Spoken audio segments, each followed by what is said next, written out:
Hello, everyone. Thank you so much for joining us on this lovely afternoon. It's actually nicer in here than it is out there, so we're in a good spot. 6 Point Strategies is really, and NRT are really excited to welcome you to this event. It's a very special opportunity, a very rare opportunity we have to hear from two very, very distinguished speakers. It's really my pleasure to introduce you to our two speakers. Reed Wilson will be introducing our second one, but Reed Wilson is the national correspondent for the Hill newspaper, Washington's most widely read political publication. He's an expert in spotting political trends as they develop, and long before the ballots are counted. Known for staying ahead of the news through his access to top newsmakers, Wilson is a trusted staple of the political scene. Wilson covered politics for the Washington Post, and he's the founder and editor-in-chief he's the former editor-in-chief of the national journal The Hotline. His work has appeared in outlets like the New York Times, Real Clear Politics, Atlantic Monthly, New Republic, and his expertise is frequently also sought after by MSNBC, CNN, and C-SPAN. And before he introduces the panel, I just want to say that it's really important that we have the freedom of the press. And we want to thank the National Press Institute for having us and for hosting this lovely event. So without further ado, we'd like to introduce our two speakers, Reed Wilson and Shaswar Abdulwahid. Thank you. Thank you so much. Let me introduce the gentleman to my right. Shaswar Abdulwahid is the founder and director of Nalia Group, which owns the only independent television station in Iraqi Kurdistan. Broadcasting daily in Kurdish, Arabic, and English, NRT is the premier source for investigative journalism in the Middle East. 3 days after its founding in 2011, NRT was attacked and burned to the ground by armed gunmen. Shaswar himself has been attacked. He was wounded in a drive-by shooting and sustained injuries to his thigh in 2013. And you've got a pretty incredible story to tell. So please, start us off. Thank you very much. Ladies and gentlemen, thanks for coming. It's nice to meet you today here in DC and it's the National Press Club. In 2010, me and some friends of mine, we thought about the media project to establish a first Kurdish television, independent TV station. On that time, actually, we knew that it's not going to be easy, but let me be honest, we didn't know that it will be too hard, like we faced it in the last few years. However, in 2011, when there was a Arabic Spring, and exactly on February 17th, 2011, there was protesting in Kurdistan, especially in Suleimaniye city, which is located in Kurdistan region, north of Iraq. At that day, my friends in NRT TV, they had two choices. One, are they opening the TV station and covering the protesting, because at that day there was people killed, kids like 14 years killed. So, and the other choice was, or they will ignore the protesting and stay like the other all TV channels and say nothing. So they had a decision to start broadcasting for first time 9 p.m. February 17th, and they started with covering of the protesting directly, showing the people, showing the gunmen how they killed the protester and how the people was killed. After 3 days of first NRT's broadcasting, and after 3 days of threats, and only after 15 hours of broadcasting, because the first day we broadcast only 3 hours, the second and third day 6 hours per day. So only after 15 hours of broadcasting, in the early morning of February 20th, about 50 armed people, gunmen, attacked NRT and they burned the TV channel into the ground. It wasn't easy for us. It was like a very, very difficult situation. But didn't stop us. In 60 days instead of 6 months, because usually the rebuilding of the channels need like a 6 month, only in 2 months we start broadcasting again, and we started rebuilding and prepared the channels. In that period of time, there was also threatening of me in person and the other colleagues in NRT. They say, the first time we burned down the TV channel, this time if you open it again, we will burn the TV channels and yourself. But actually, also, that didn't stop us. We started broadcasting again on April 2011. On April 22nd, 2011. However, we started working, and just 2 years later, in 2013, November 2013, I had been shot. I had assassination attempt, and they shot me. Also because of what we are doing in Kurdistan and what we are funding and what we are supporting. However, those all threatening and pressure on us and my friends didn't stop us. It make us believe in our cause more, and it made us fighting for it. And now NRT Corporation, which is called Nalia Media Corporation, instead of having 1 TV channels, we have now 3 TV channels. Instead of broadcasting only in Kurdish language, now we are broadcasting in 2 languages. 1 TV channel is for Kurdistan news, and the other news channel for all Iraq, which broadcasting in Arabic language. And we have a plan to expand the media experience much. And in the next year, we have a plan to open the 4th and 5th TV channels, which also broadcasting by Arabic language. Today, when I'm talking to you, the threatening and the ways of stopping NRT didn't stop. It's gone, continuous, day after day. Now, when I'm talking to you, 1 brave journalist from NRT, he's in jail. And according to law, the journalist should not be put into the jail. But unfortunately, he is in jail while I'm talking to you. And we don't know why. Actually, we know why, but we don't know how it happened.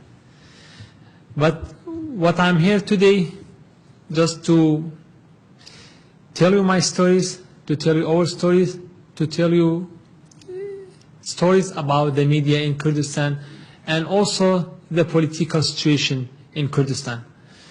That's maybe all I have for now, and I don't know if you have a... Let's start. Tell me more about the attacks on NRT and on you. Who was behind this? I think the people who are against the free media is behind this. I think the people who they don't want the media to be exist, except those media that funded by themselves, they behind this. I think the ruling elite in Kurdistan, they behind it. I think those political parties and people in power, that they want to capture the state, to control everything, they behind the burning NRT and shooting me in person.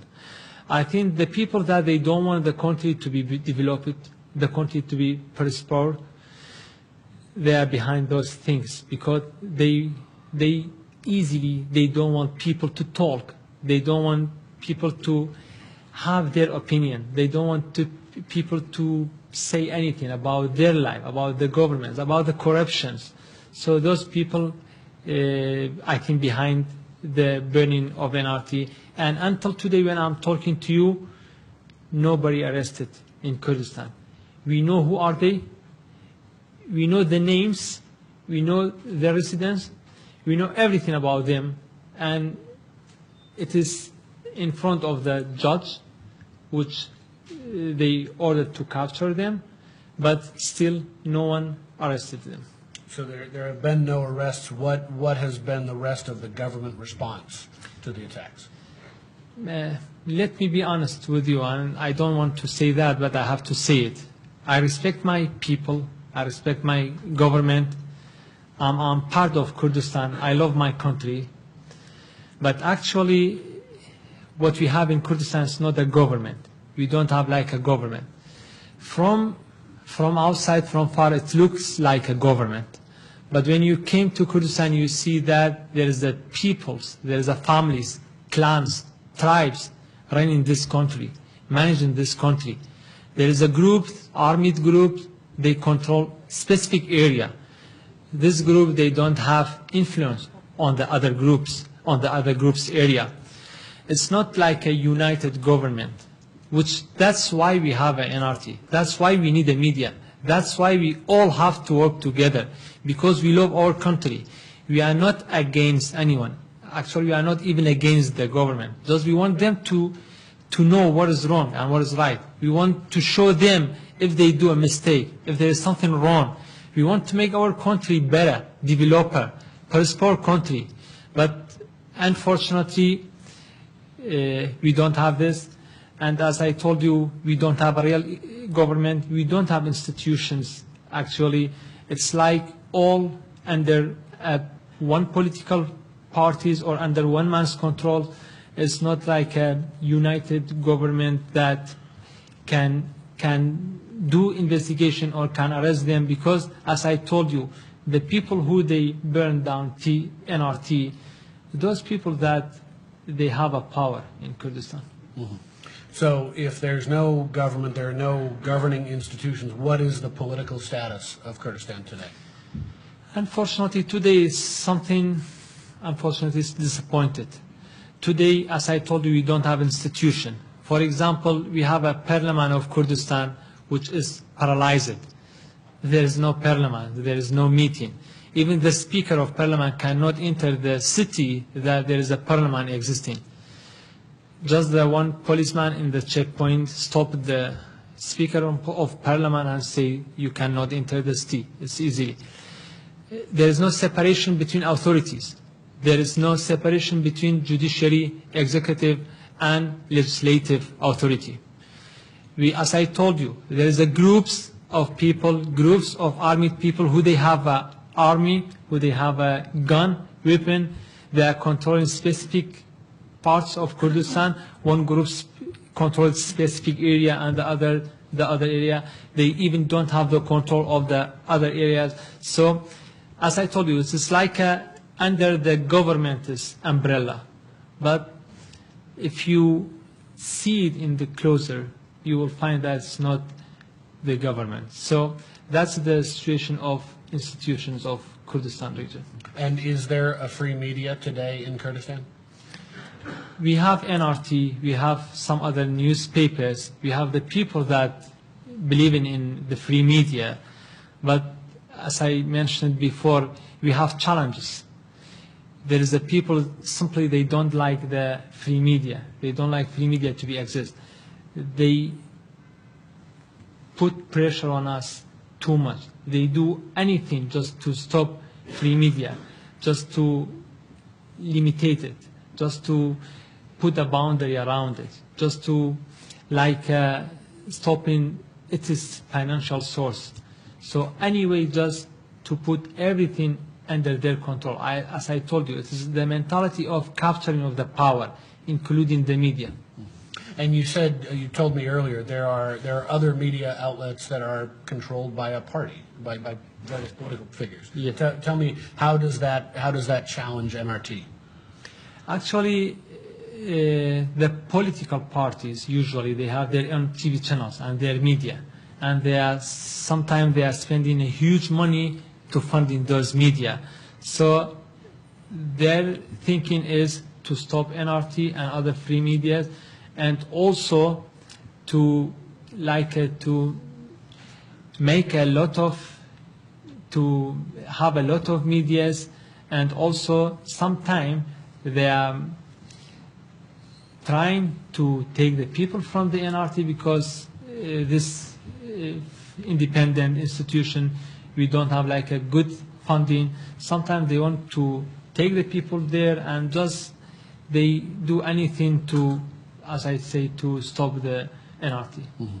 Who are your customers? Who watches NRT? Who do you market towards? Yeah.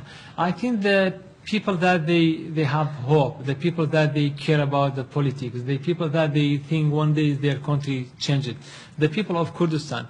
Unfortunately, most of people, they are taking care about the politics, about the news channel, and they are seeing NRT. And most of people that they want to know what really happened and outside of the political parties' media, they watch NRT. Tell us about the Kurdish people. What is their mood today? Yeah. I think it's disappointed.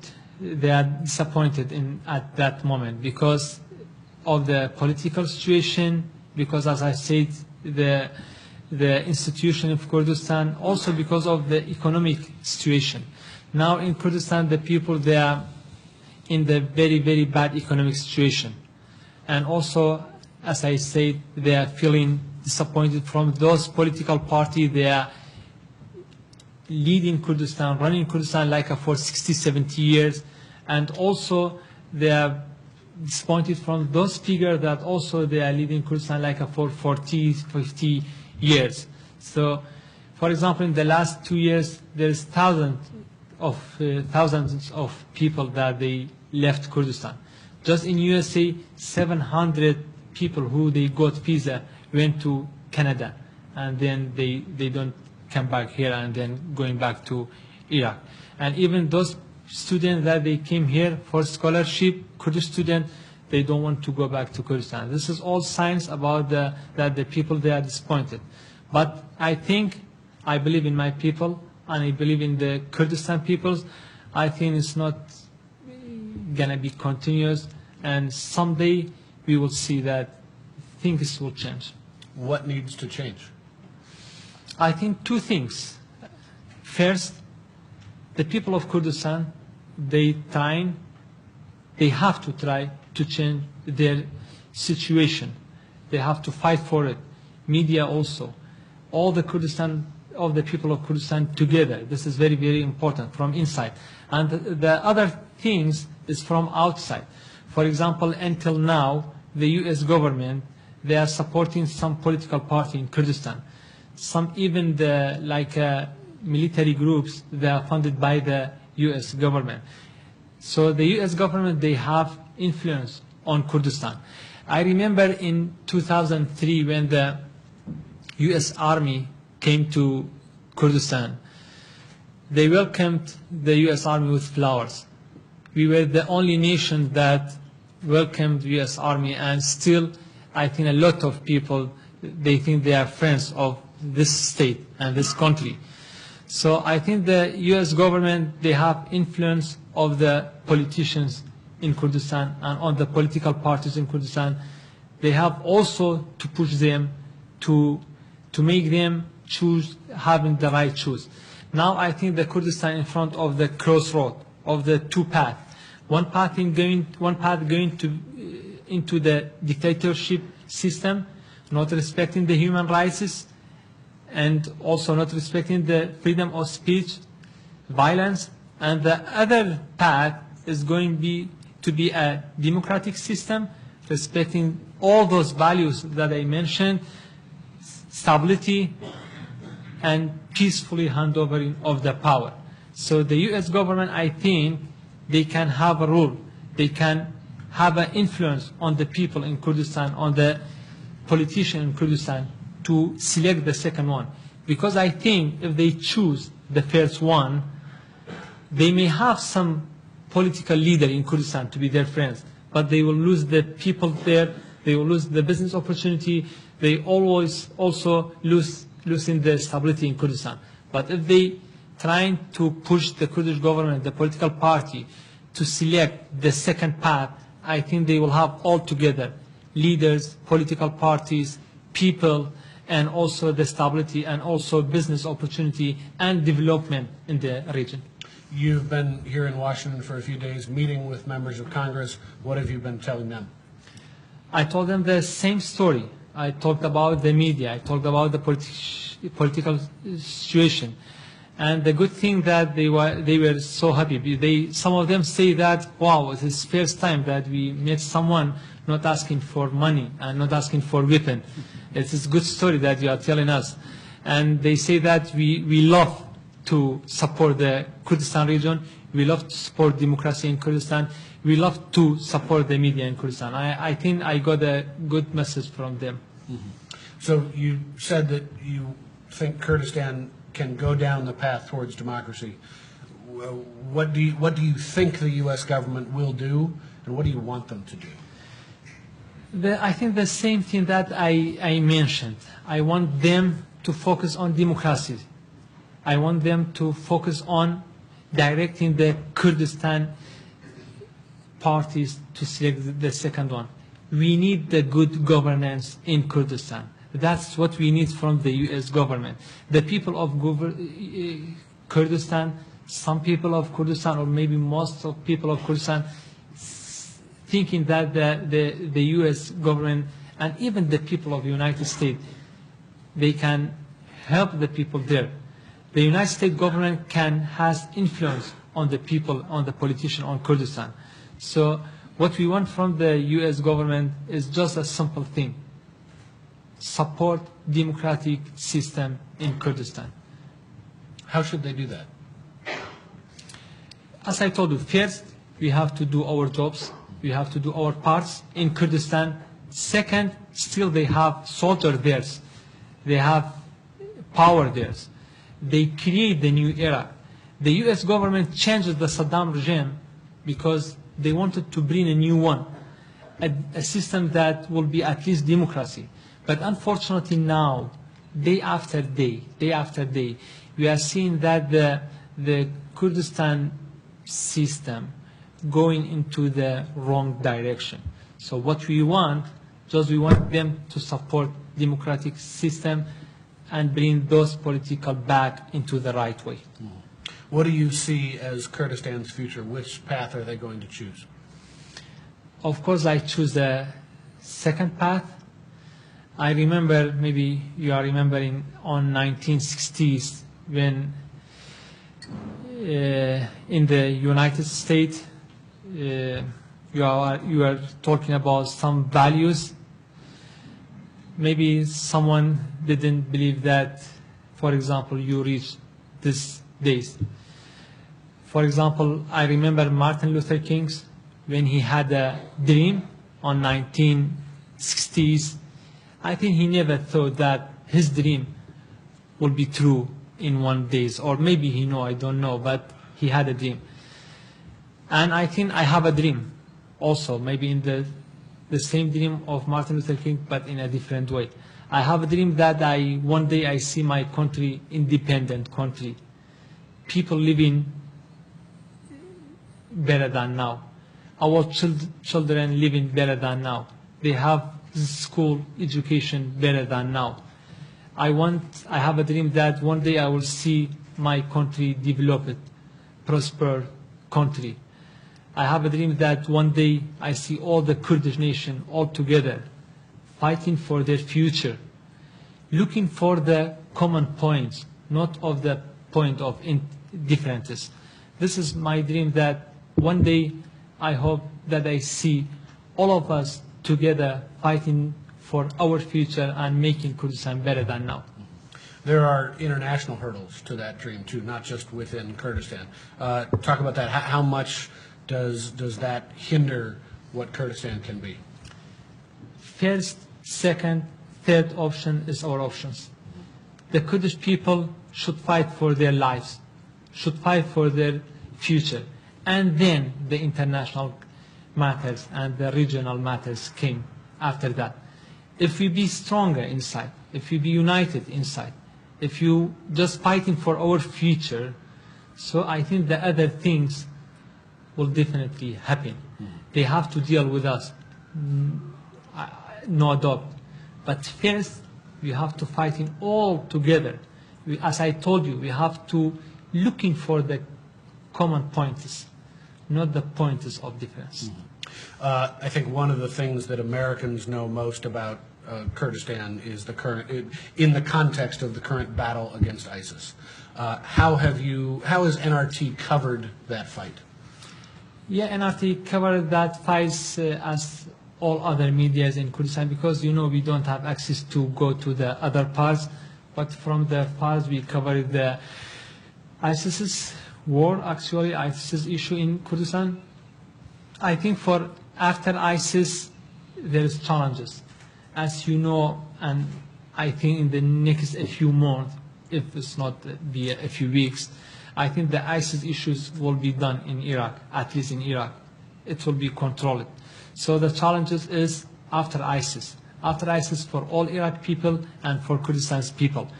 I think for Kurdistan's people, it is exactly the way that the people which have to select one of the paths that I told you.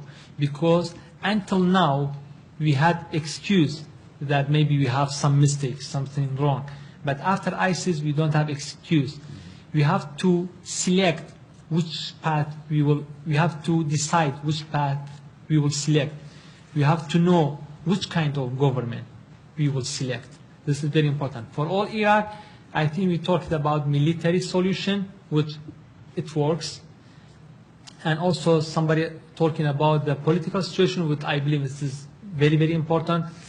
But I think the third and fourth is very important, which is education and economy. We have to work on the education. We have to know what is our children, what they teach them in the school, our children, our youth, what they teach them in the university. We have to know, to make them have a better education. This is very, very important, because I still believe that there is some materials, something in the schools may help some people to have like a, maybe I don't know, radical thought. So education is very, very important. Make our people much educated. This is a very important point. And the other is economic. The people now, they are living in the very bad situation economic. If we make them feeling better, if you make the economic better, if they will be independent economically, then they don't thinking about the radical groups. If they have a good life, if they going to outside, coming back, have a vacation, so they don't need anymore they don't think anymore about the radical groups. So beside the military solution, political solution, it's important thinking about education and economic after ISIS.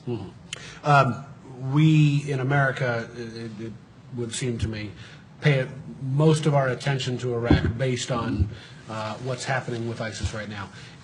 What's it like in Kurdistan? Is ISIS the biggest story, or what's the biggest story that NRT covers every day? I think for some places, of course, ISIS is a big story, especially for those places that the people, they left their houses. But if you talk about all Iraq, and especially if you talk about Kurdistan, no, I think the ISIS is not one of the topics. I think the people taking care about the welfare, this is very important. Their life is very important. This is one of the topics that the people talking about is now in Iraq. The people in Iraq and in Kurdistan, they are afraid to go back to previous years, to lose this kind of system that they had a dream about it. So this is the big challenge in front of the people, economic and the shape of the system. And what is the biggest story that is happening in Kurdistan that we in the U.S. don't follow? This thing that I just told you, the shape of the governance, the shape of the system. It is very, very important for the Kurdish people, and they think that the United States government can have influence of the political parties, and I think maybe the people here in the United States, they don't know about it. Do you think the fight against ISIS has been covered accurately by the media? Yeah, I think at least for the beginning it was good. Yeah. Okay. So what comes next, especially as all these weapons have flown into the region? What do you see as the post-ISIS military situation? That's a good question. This is one of the big question. I think the United States government and other countries, they help with the Kurdish government and even the other groups in Iraq. Me as a Kurdish citizen, I'm thanking those governments that they help us. But the big question is now, what they do with this weapon, who they use it, against who they will use it. This is, I think, the biggest challenge in front of us. And that's why we need people here in DC, in United States, to focus more on Kurdistan and Iraq. In just a minute, I'm going to ask for any questions from the audience, but I want to ask a few final questions. One of them, the U.S. has worked hard to merge various Peshmerga groups. Is that working? Sorry, the question? Is the U.S. effort to unify various Peshmerga groups, is that working? Yeah. I think, first let me say something. We have a very, very brave Peshmerga. Not I'm just saying that because I'm Kurdish, because I know that they are fighting for a cause. They don't even fighting for the political parties. They don't have a good salary. The other groups in Iraq, they have sometimes the salary twice or triple than them, but still they are fighting. So it is just by one thing we can thank them if we make their lives better. The making Peshmerga United Army is one thing that we all hope. It is one of our dreams, and I say that I have a dream. But unfortunately now, I don't think those political parties can do it. For example, just imagine, since 2004 and 2005, which is almost 13 years, we have our united government. But as I told you, still we don't have united government. Still, for example, the president of Kurdistan, he's a president legally. He cannot, for example, employ one policeman in Suleymaniye, which is the other city is not under his control. Is still not united government as a government, that all institutions united, still running by separate parties. So just imagine, it's just a government. If in 13 years we couldn't make them united, how we can make the Peshmerga united? Especially someone in Kurdistan want to have a Peshmerga not united. They always want Peshmerga to have loyalty for themselves, not for the country, not for the land. That's what they thinking about it, I think. One of the things that jumped out at me when I read about NRT in preparing for this was your show, First Step.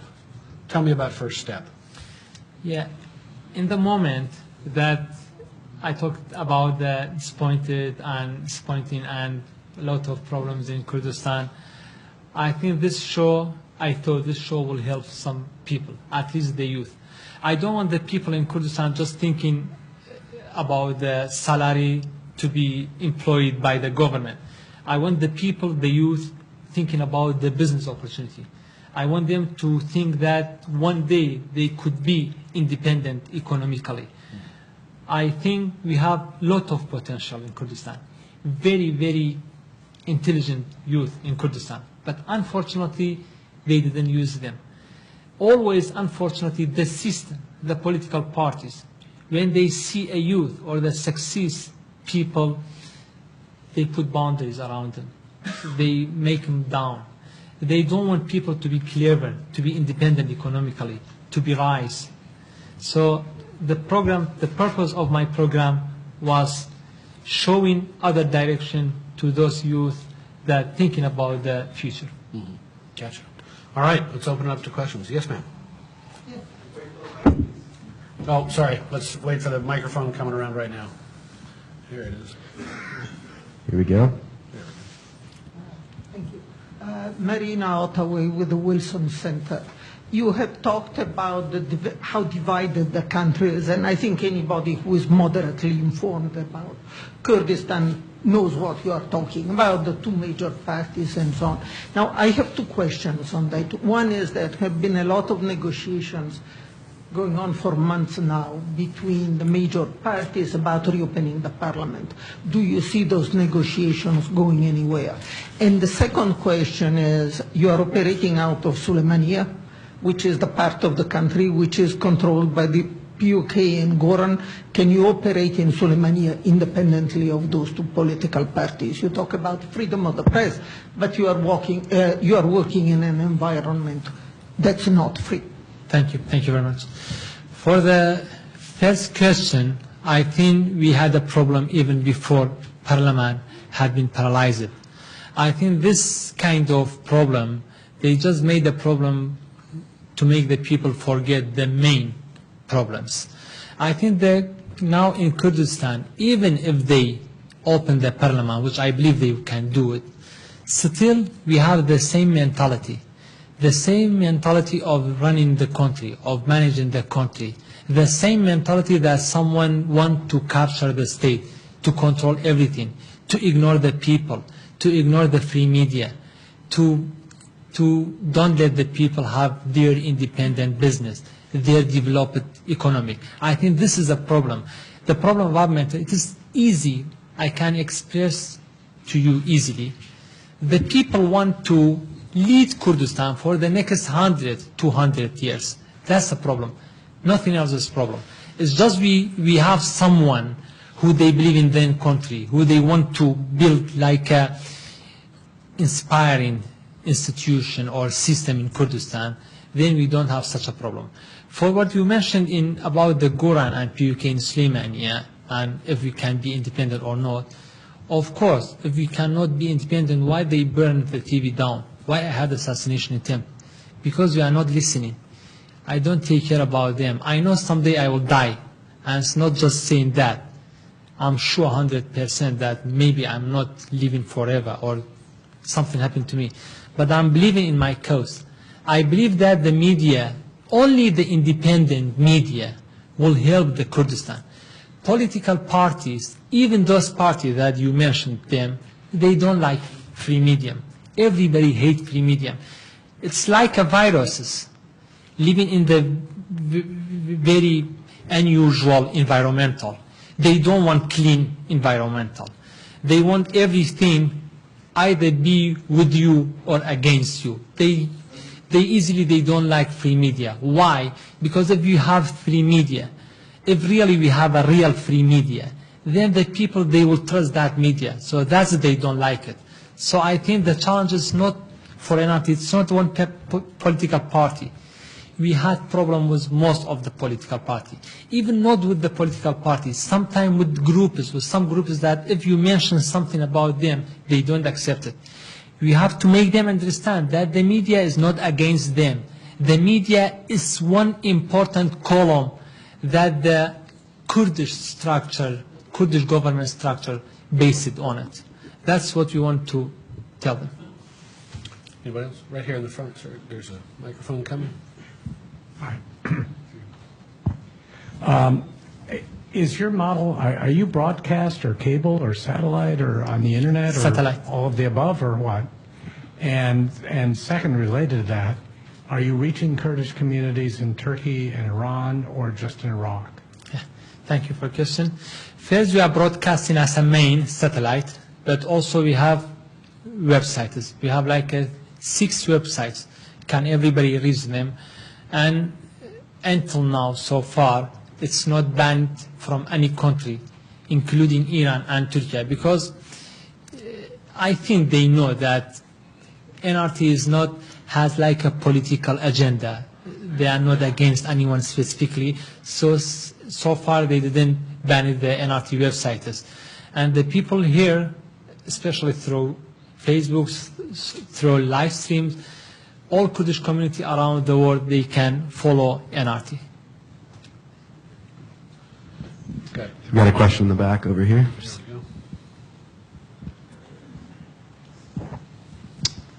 Hello, I'm Clint Arthur with Friends of Rojava in North America, and last year I actually watched NRT's coverage of the protests against the KRG government, the failure to pay wages to civil servants and teachers, the protests and strikes that related to that.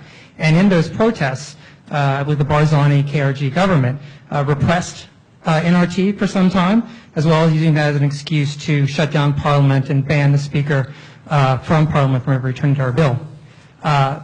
Knowing that Barzani has an implicit strategic alliance with Erdogan of Turkey, and Turkey is no friend of the free press, it's the #1 jailer of journalists in the world, would you speculate on why Turkey, why the AKP, why Erdogan has not yet, say, seized all the property that you own in Turkey? I think NRT had a lot of issues before even. It's like something usual for us. They always doing those things against NRT. It's like a semi-normal daily. We had the people capturing or arrested or like pushing them. But as I told you, we believe that it is one thing that we believe in it. And sorry, I forget the question. About why we can work in Turkey, because as I told you, what is media doing in the world should be not against anyone. The media just simply cover the things, cover events. We are not against Turkey. We are not against Iran. We are not against KDP. We are not against PUK. We are not against Goran or any other political parties. We just a media broadcasting, covering events. I think the people from Turkey and even Iran, when they look at NRT content, they have some feeling. So that is the point of difference between NRT and the other channels.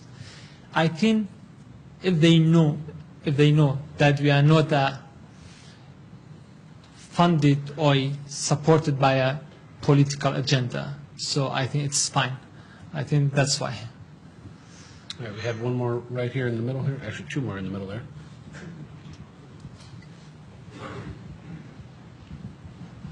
Dave Ottaway, also from the Woodrow Wilson Center, like my wife.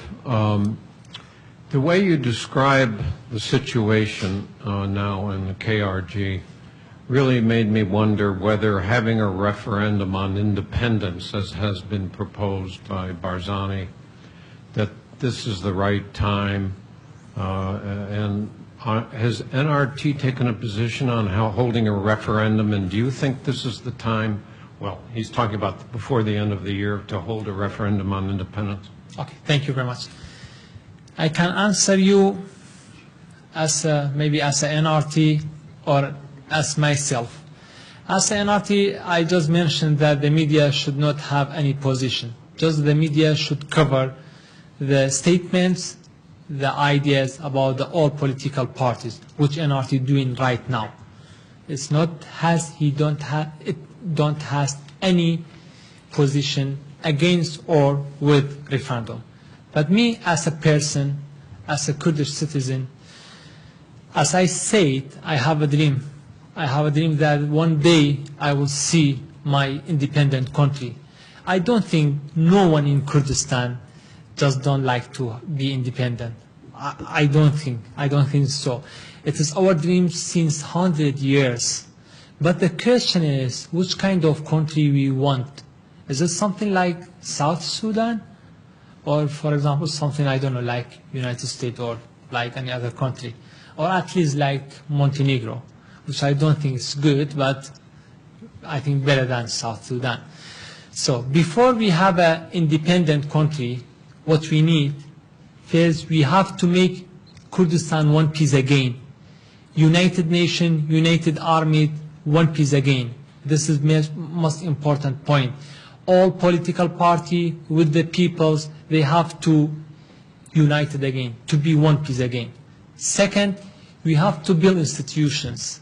No country is on the world can run without institution, it will be something different.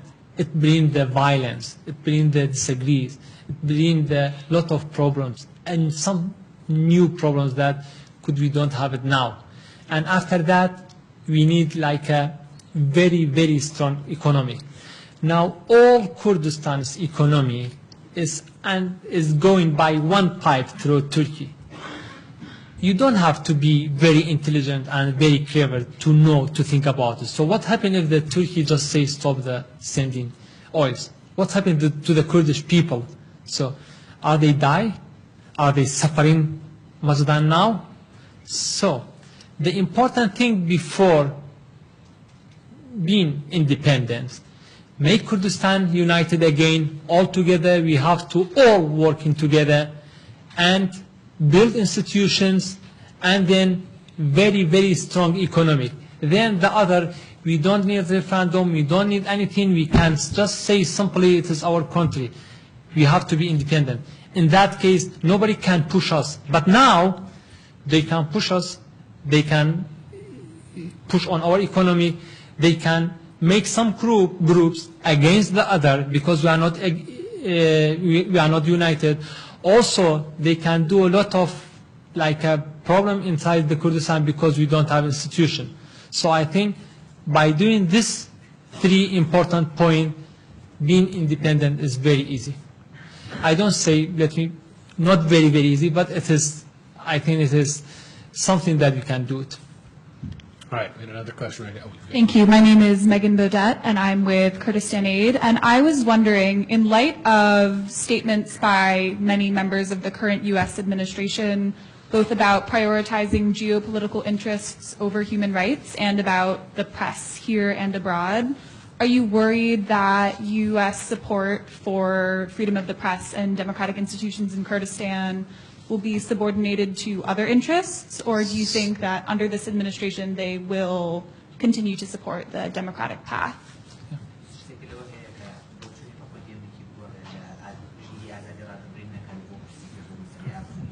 Yeah.